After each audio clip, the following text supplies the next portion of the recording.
La oposición es la suerte que le toca a todos aquellos a quienes emplea Dios para que prediquen verdades aplicables, especialmente a su época.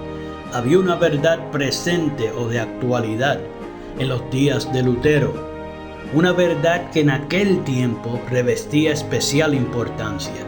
Y así hay ahora una verdad de actualidad para la iglesia en nuestros días.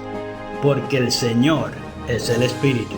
A continuación, el programa Restaurando la Verdad Presente. Muy buenos días, mis queridos hermanos, y bienvenidos a su programa radial Restaurando la Verdad Presente. Les habla para ustedes en esta hermosa mañana Jeffrey Mercado, y hoy tenemos otro tema muy importante preparado para ustedes. El tema de esta mañana lleva por título Sodoma y Gomorra, visto a través de Romanos 1. Pero mis queridos hermanos, antes de entrar en ese precioso tema, vamos como de costumbre a ir al trono de la gracia para poder comenzar este tema con la autoridad del cielo. Así que mis queridos hermanos, en estos momentos oramos. Padre Santo y Padre Bueno, te alabamos y exaltamos en esta mañana y siempre por tu gran bondad y tremenda misericordia que tienes para con nosotros. Te damos gracias, Padre, porque a veces sencillamente nos dejas con la boca abierta de la manera que respondes a las peticiones de tus hijos. Te damos gracias, Padre, por todos esos testimonios que escuchamos que engordan nuestros huesos y fortalecen nuestra fe. También, Padre, te queremos dar gracias por la temática de hoy y porque en Cristo Jesús podemos conocer tu santo carácter, independientemente de lo que haya hecho el enemigo de las almas, que Jehová los reprenda, para que los hombres anden en confusión al respecto y no te puedan conocer en plenitud. También te queremos agradecer por el Espíritu de tu amado Hijo, que nos puede transformar de nuestra miserable bajeza a la altura de su inmaculado santo carácter, para que lo podamos reflejar ante los ojos del mundo. Sobre todo, Padre, te pedimos que nos des entonces el Espíritu de tu Hijo, para que todo lo demás pueda ser una realidad en nuestras vidas y completando su obra en nosotros, otros puedan ser beneficiados, Padre, para que realmente Cristo sea nuestra esperanza de gloria. En el nombre de Jesús te pedimos todas estas cosas. Amén. Gracias, Padre. Gloria y honra a tu santo y precioso nombre por los siglos sin fin. Amén. Bien, mis queridos hermanos, reciban todos un caluroso saludo de parte de este ministerio y ahora sí podemos entrar en tema. Los versículos de introducción en esta mañana los podemos encontrar en Génesis, capítulo 19, versículos 24 al 25, donde allí nos dice la santa palabra de Dios. Entonces Jehová hizo llover sobre Sodoma y sobre Gomorra azufre y fuego de parte de Jehová desde los cielos. Versículo 25. Y destruyó las ciudades y toda aquella llanura, con todos los moradores de aquellas ciudades, y el fruto de la tierra. Mis queridos hermanos, también vamos a ir a Romanos capítulo 1, versículos 24 al 28, donde allí nos dice la santa palabra: por lo cual también Dios los entregó a la inmundicia, a las concupiscencias de sus corazones, a que deshonrasen entre sí sus propios cuerpos. Versículo 25. Ya que cambiaron la verdad de Dios por la mentira, adorando y sirviendo a las criaturas antes que al Creador, el cual es bendito por siempre. Amén. Versículo 26. Por esto Dios los entregó a pasiones vergonzosas, pues aun sus mujeres cambiaron el uso natural por el que es contra la naturaleza. Versículo 27. Y de la misma manera también los hombres, dejando el uso natural de la mujer, se encendieron en su lascivia unos con otros, cometiendo cosas nefandas, hombres con hombres, recibiendo en sí mismos la recompensa que convino a su extravío. Versículo 28. Y como ellos no aprobaron tener en cuenta a Dios, Dios los entregó a una mente reprobada para hacer cosas que no convienen. Mis queridos hermanos, en esta hermosa mañana, los que tengan oídos para oír, oigan lo que el Espíritu de Cristo dice a las iglesias que anhelan reflejar plenamente el carácter del Padre. En el programa de hoy vamos a estar mirando la destrucción de Sodoma y Gomorra, pero mediante lo revelado en Romanos capítulo 1 y la terminología utilizada por el apóstol Pablo para expresar su mensaje.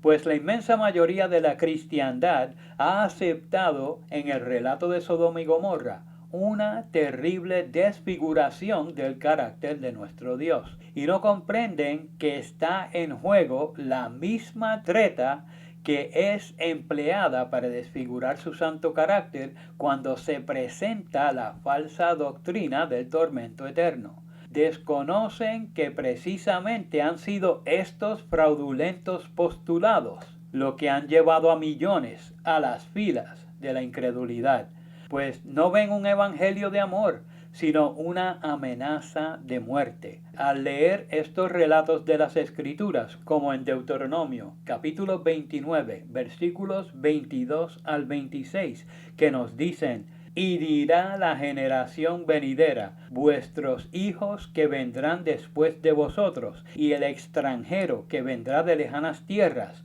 cuando vieren las plagas de esta tierra y sus enfermedades de que Jehová la hizo enfermar.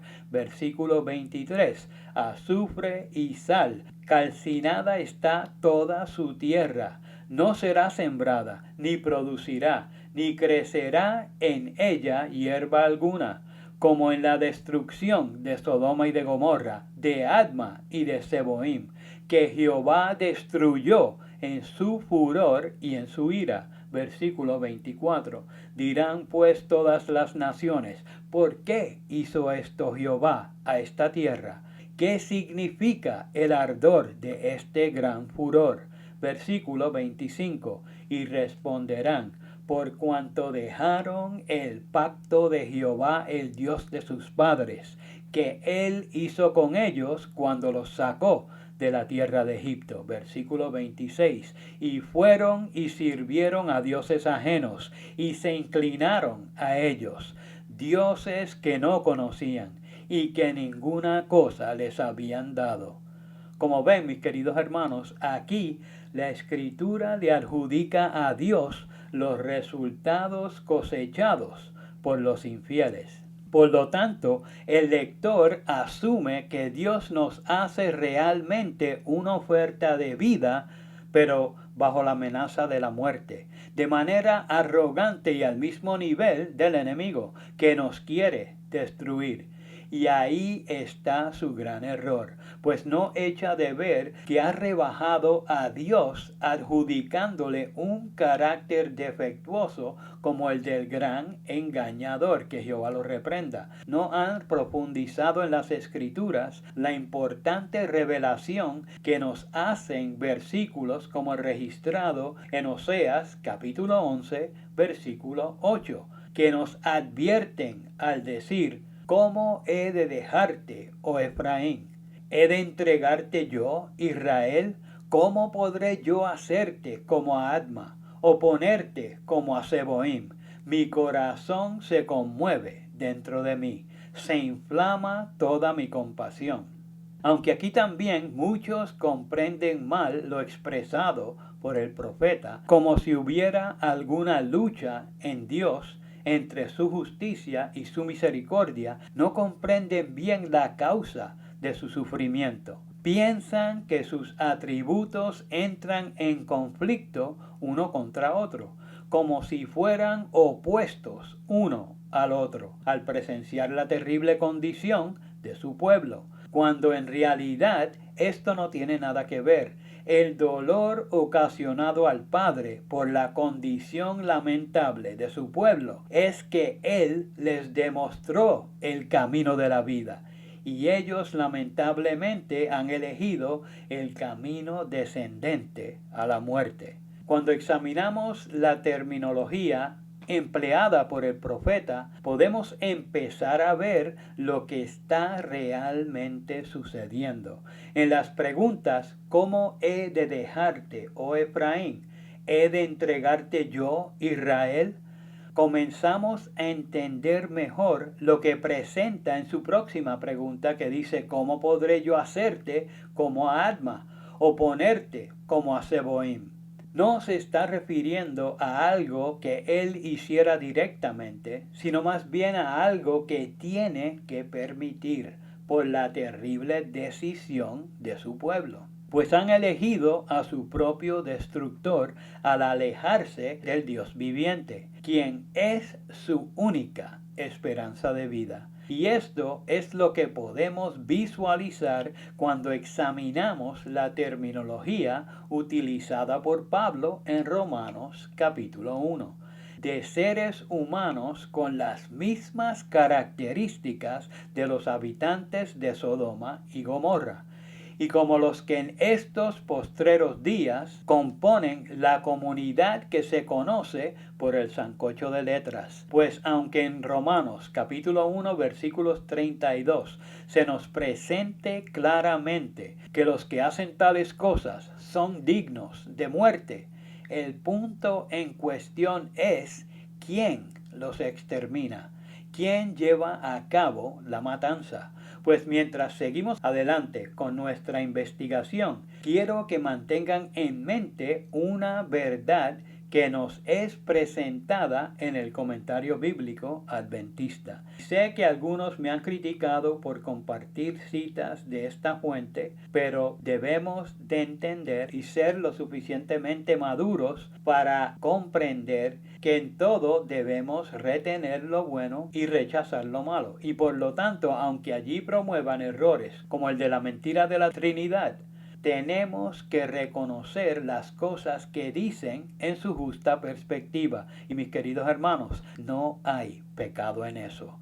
En la página 188 del tomo 3 del comentario bíblico adventista se nos dice: con frecuencia se dice que Dios hace lo que Él no impide. Y mis queridos hermanos, quiero que estas citas, aunque vienen del comentario bíblico, usted las mantenga en su mente, porque es demasiado importante que usted pueda comprender esta verdad. Un poquito más adelante nos sigue diciendo: cuando el Señor permite que el mal siga su curso, eso se presenta con frecuencia como si sucediera por su intervención activa. Pausa. Eso quiere decir que aunque se presente en las Escrituras como que proviene directamente de Dios, es una manera figurativa de presentar lo sucedido, porque obviamente nada sucede sin su permiso. Continúa la cita diciendo: aunque es en realidad la fuerza del mal la que generará resultados indeseables. Y mis queridos hermanos, en la página 676 del tomo 4 se nos dice: en el lenguaje figurado bíblico se le atribuyen a Dios muchas acciones, no porque Él las haya realizado, sino porque a pesar de su omnipotencia y de su omnisapiencia, no impide que se realicen. Si se entiende este principio, se explican muchas afirmaciones que parecen contradecir directamente lo que enseña la Biblia en cuanto al carácter puro y santo de Dios. ¿Vieron la importancia de nosotros poder comprender esto? Si nosotros no comprendemos esto, estamos desfigurando el carácter de Dios. Cuando entonces exponemos a otros nuestra errada opinión, estamos presentando ese carácter defectuoso y enseñándolo a otros, lo cual no es verdad. Ahora, ¿cómo podemos saber que esas dos declaraciones son ciertas y contundentes? Pues sencillo, mis queridos hermanos, porque Cristo es la mayor revelación del Padre y Él nos mostró claramente el carácter del Padre en su vida y en su trato con los seres humanos a su alrededor. En su corta vida como ser humano en esta tierra, Él no mató a nadie ni le hizo algún mal. Ahora, teniendo eso en mente, vayamos al libro de Romanos, al capítulo 1, y examinemos lo expuesto por Pablo en algunos versículos.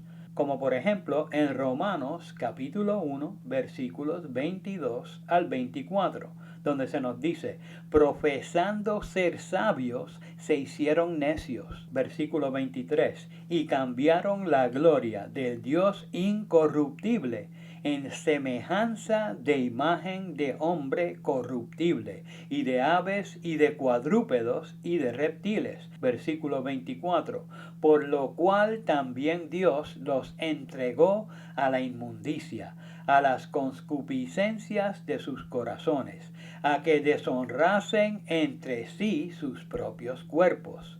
Ahora, cuando analizamos estos versículos, nos podemos llevar la mala idea de que esto se está llevando a cabo con la aprobación divina o mediante su voluntad, porque el versículo 24 nos dice, por lo cual también Dios los entregó a la inmundicia, a las concupiscencias de sus corazones, a que deshonrasen entre sí sus propios cuerpos. Ahora, la pregunta que nos debemos hacer es, ¿realmente los entregó Dios a la inmundicia?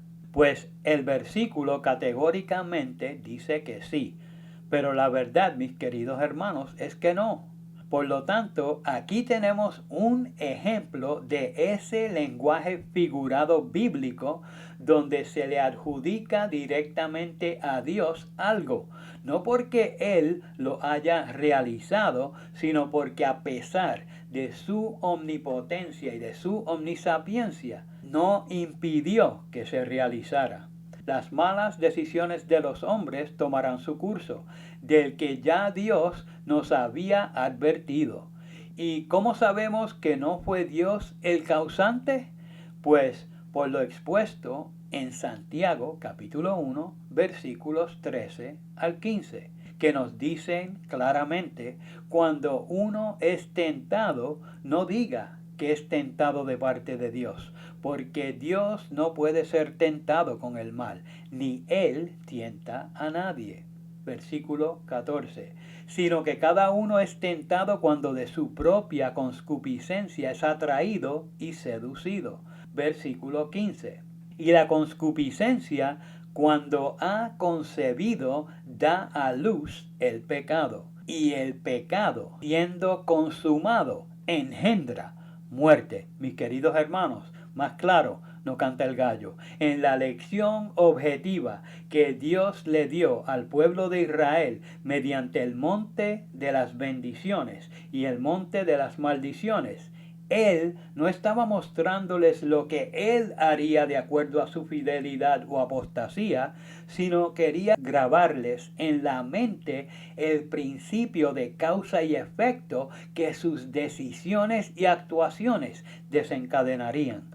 Si hubieran aprendido bien esta importante lección, les hubiera sido una tremenda bendición. Lo mismo sería para su pueblo hoy. Ahora, veamos lo que Pablo registró en Romanos capítulo 1, versículos 26 al 27, donde nos dice, Por esto Dios los entregó a pasiones vergonzosas, pues aun sus mujeres cambiaron el uso natural por el que es contra naturaleza. Versículo 27. Y de la misma manera también los hombres, dejando el uso natural de la mujer, se encendieron en su lascivia unos con otros, cometiendo cosas nefandas hombres con hombres, recibiendo en sí mismos la recompensa que convino a su extravío. Ahora, lo primero que notamos aquí es que Pablo está mencionando algo que predominaba entre los habitantes de Sodoma y Gomorra, y algo que Cristo presentó como una característica del tiempo del fin, que actualmente nosotros podemos hoy ver en la agenda que los gobiernos del mundo están empujando y atragantando para que se acepte como algo normal, lo de la comunidad de la sopa de letras. Otra cosa que notamos es que Pablo nos dice: por esto Dios los entregó a pasiones vergonzosas, lo que alguien podría fácilmente malinterpretar como que Dios estaba obrando negativamente contra estas personas que se desentendieron de él, lo cual es falso, y podemos comprender correctamente en lo expresado por Santiago. Esto fue lo que en efecto pasó en Sodoma y Gomorra y progresó hasta sus últimas consecuencias, como finaliza diciendo el versículo 27 al decir: recibiendo en sí mismos la recompensa que convino a su extravío. Salieron totalmente de debajo de la protección divina y cosecharon lo que sembraron, que es a saber, la muerte, como nos presenta Pablo en Gálatas capítulo 6 versículos 7 y 8, donde nos dice: no os engañéis, Dios no puede ser burlado, pues todo lo que el hombre sembrare, eso también segará. Versículo 8, porque el que siembra para su carne, de la carne segará corrupción, mas el que siembra para el Espíritu, del Espíritu segará vida eterna. Alabado sea su santo y precioso nombre. Nuevamente, aquí podemos ver una verdad que muchos no comprenden en su totalidad. Del Espíritu de Cristo emana la vida. La carne para nada aprovecha, y el que se enfoca en satisfacer los deseos de la carne sin Cristo perecerá, no porque Dios lo mató, sino porque eligió a su propio destructor al separarse de Dios, quien es vida y el que protege a la humanidad del destructor, del enemigo de las almas, que Jehová lo reprenda. Eso es lo más terrible del engaño de Satanás. Te engaña a desobedecer y alejarte de Dios para luego reclamarte como súbdito de su reino, que es la muerte, del cual sin Cristo no podrás salir. En Romanos capítulo 1 versículo 28 nos dice: y como ellos no aprobaron tener en cuenta a Dios, Dios los entregó a una mente reprobada para hacer cosas que no convienen. Nuevamente vemos que se cumple lo expresado por el comentario bíblico adventista. El escritor bíblico, en este caso Pablo, nos presenta el lenguaje figurado como si lo que está aconteciendo es puesto en efecto directamente de parte de Dios, lo que si fuera una realidad destruiría su santo carácter. Pero Santiago nos presentó a las claras cómo esto progresó hasta sus últimas consecuencias. No fue Dios, sino que lo permitió. Ahora, permitámosle a la sierva del Señor que nos explique para que podamos separar los eventos bíblicos, que es el gran problema que hay entre los hermanos hoy. Se enfocan siempre en los eventos y no se enfocan en los principios. Los eventos pueden estar presentados de manera figurada, mientras que los principios celestiales, al igual que Dios, no cambian. Elena nos dice: Dios no destruye a nadie.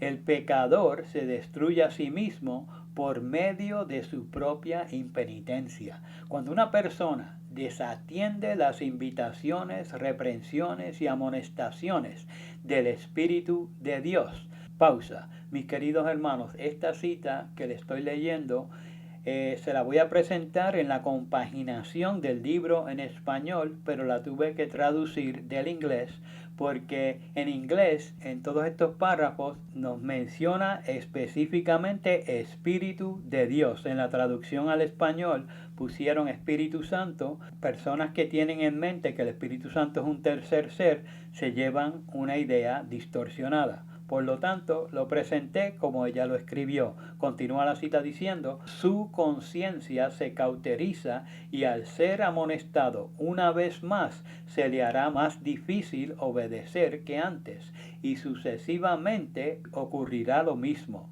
La conciencia es la voz de Dios, la cual se escucha en medio de las pasiones humanas. Cuando se resiste, se contrista al Espíritu de Dios. Mis queridos hermanos, esa cita la pueden encontrar en Testimonios para la Iglesia, el tomo 5, la página 112, el párrafo 2. En el siguiente párrafo nos sigue explicando esta importante verdad que hoy muchos no quieren aceptar. Al decir, queremos que todos comprendan la manera en que un alma es destruida. Noten, ella hace énfasis en que quiere que esto se comprenda para que no haya y no cause problemas en lo futuro. Continúa la cita diciendo, no es que Dios expida un decreto declarando que el hombre no se salvará, o sea, como si hubiera predestinación para la vida y la muerte, o los que se pierden y los que se salvan. Continúa la cita diciendo, no envía una oscuridad impenetrable para la vista, pero el hombre resiste una sugerencia del Espíritu de Dios, y ya habiendo resistido una vez, es menos difícil hacerlo la segunda, la tercera y menos aún la cuarta. Luego viene la cosecha producida por la semilla de la incredulidad y resistencia. Mis queridos hermanos, recuerden lo que nos presenta el hermano del Señor, Santiago. Finaliza la cita diciendo, oh, qué cosecha más grande de indulgencia pecaminosa está siendo preparada para la hoz. Testimonios para la Iglesia, tomo 5, la página 112, el párrafo 3. Y como sabiendo que muchos no comprenderían este concepto en el tiempo del fin, lo repitió al decir, Dios no destruye a ningún hombre. Todo hombre que sea destruido, se habrá destruido a sí mismo. Todo el que ahogue las amonestaciones de la conciencia está sembrando las semillas de la incredulidad, y éstas producirán una segura cosecha. Mis queridos hermanos, esa preciosa cita la pueden encontrar en Palabras de Vida del Gran Maestro, la página 62, el párrafo 4. Entonces, para que pudiéramos comprenderlo en su justa perspectiva, nos sigue diciendo, no podemos saber cuánto debemos a Cristo por la paz y la protección de que disfrutamos. Es el poder restrictivo de Dios lo que impide que el hombre caiga completamente bajo el dominio de Satanás. Los desobedientes e ingratos deberían hallar un poderoso motivo de agradecimiento a Dios en el hecho de que su misericordia y clemencia hayan coartado el poder maléfico del diablo. Mis queridos hermanos, más claro no canta el gallo. Tenemos que entender, Dios nos quiere salvar, el enemigo nos quiere destruir. No hay otra. Dios no está brincando de bando en bando. Él está siempre en el bando de la vida. Eso es lo que Él quiere para nosotros, y Él no mata. Nuestras decisiones nos conducen a la muerte. Y obviamente, al desobedecer, el destructor es el que nos destruye. Continúa la cita diciendo, pero cuando el hombre traspasa los límites de la paciencia divina, aquí viene el Dios bipolar. Ahora se le molesta y va a destruir a cuanto... No, mis queridos hermanos, eso no es así. La cita dice, pero cuando el hombre traspasa los límites de la paciencia divina, ya no cuenta con aquella protección que le libraba del mal. Dios no asume nunca para con el hombre la actitud de un verdugo que ejecuta la sentencia contra la transgresión, sino que abandona a su propia suerte a los que rechazan su misericordia, para que recojan los frutos de lo que sembraron sus propias manos. Eso está 100% en armonía con lo que presentó el hermano del Señor. Queridos hermanos, esa cita que acabaron de escuchar la pueden encontrar en el Conflicto de los Siglos, la página 34, el párrafo 1. Esto es lo que sucede en realidad.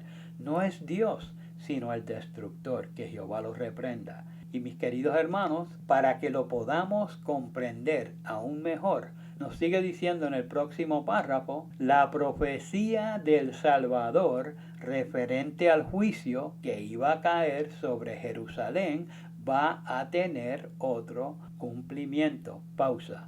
Mis queridos hermanos, lo que vimos ocurrir en la destrucción de Jerusalén es meramente un símbolo de lo que va a suceder en el tiempo del fin.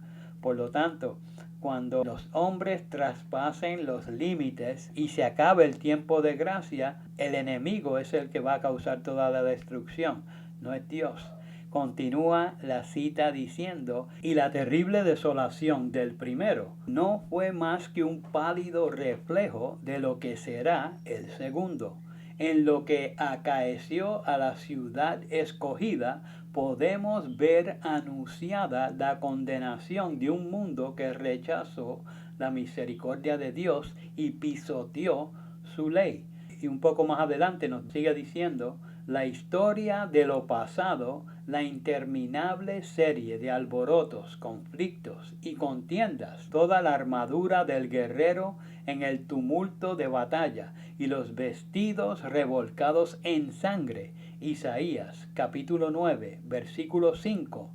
¿Qué son y qué valen en comparación con los horrores de aquel día? Ahora pongan atención, mis queridos hermanos, porque no hay otra explicación. Dios no cambia y Dios es santo y perfecto. Dice, cuando el Espíritu de Dios se aparte del todo de los impíos y los deje abandonados a sus fieras pasiones y a merced de la saña satánica. Entonces el mundo verá, como nunca los vio, los resultados del gobierno de Satanás. Mis queridos hermanos, esa cita la pueden encontrar en el Conflicto de los Siglos, la página 34, el párrafo 2. En esta cita podemos ver las palabras de los escritores bíblicos como Pablo hasta sus resultados finales. El Dios que Cristo vino a revelar es el que demostró ante los ojos de los hombres para que no tuvieran que verlo a través de la distorsión del enemigo de las almas, con sus propios atributos proyectados sobre la figura del Padre. Cristo lo presentó en su santo carácter, que solo busca la salvación del hombre. Claramente ha expresado en su palabra, vivo yo, dice Jehová el Señor, que no me complazco en la muerte del impío, sino en que se vuelva el impío de su camino y que viva. Volveos de vuestros caminos. ¿Por qué moriréis, oh casa de Israel? Ezequiel capítulo 33, versículo 11. El carácter de nuestro Padre fue revelado por su Hijo y fue redactado en su santa ley. No lo dudes, Él no es como el enemigo, sino como Cristo lo reveló. Y Cristo no mató a nadie. Créele a Cristo y recibirás bendición. Para finalizar el programa de hoy, lo haremos con la siguiente cita que nos dice: el ideal de Dios para sus hijos es más elevado que cuanto pueda alcanzar el pensamiento humano más sublime. El Dios vivo ha dado en su santa ley un trasunto de su carácter. Pausa. Si quieres conocer realmente cómo es el carácter de Dios, Solo tienes que mirar su ley y obviamente a Cristo, nuestro Redentor. Continúa la cita diciendo, el mayor maestro que el mundo haya conocido es Jesucristo. ¿Y cuál es la forma que ha fijado para todos los que creen en Él? Sed pues vosotros perfectos, como vuestro Padre que está en los cielos es perfectos. Mis queridos hermanos, en la ley podemos ver el carácter de nuestro Dios y es perfecto, no es defectuoso, como hoy muchos lo están presentando. El versículo citado es de Mateo capítulo 5, versículo 48 y finaliza la cita diciendo, así como Dios es perfecto en su alta esfera de acción, el hombre puede ser perfecto en su esfera humana. Queridos hermanos, esa cita la pueden encontrar en Consejos para los Maestros, la página 351, el párrafo 2. Por lo tanto, busquen recibir el Espíritu de Cristo, porque no es seguro recibir el Espíritu de otro, pues solo en el carácter de Cristo seremos trasladados al cielo. Mis queridos hermanos, hasta aquí el programa de hoy. Les habló para ustedes Jeffrey Mercado. Hasta el próximo programa. Que Jehová les bendiga. Para copia del programa de hoy, o si quieren apoyar el programa radial Restaurando la Verdad Presente, favor llamar al 787-238-8859. 787-238-8859. Y recuerden, 1 Corintios 8:6. Nosotros, empero, no tenemos más de un Dios, el Padre, del cual son todas las cosas y nosotros en Él, y un Señor Jesucristo, por el cual son todas las cosas y nosotros por Él. Que el Padre de nuestro Señor Jesucristo les bendiga.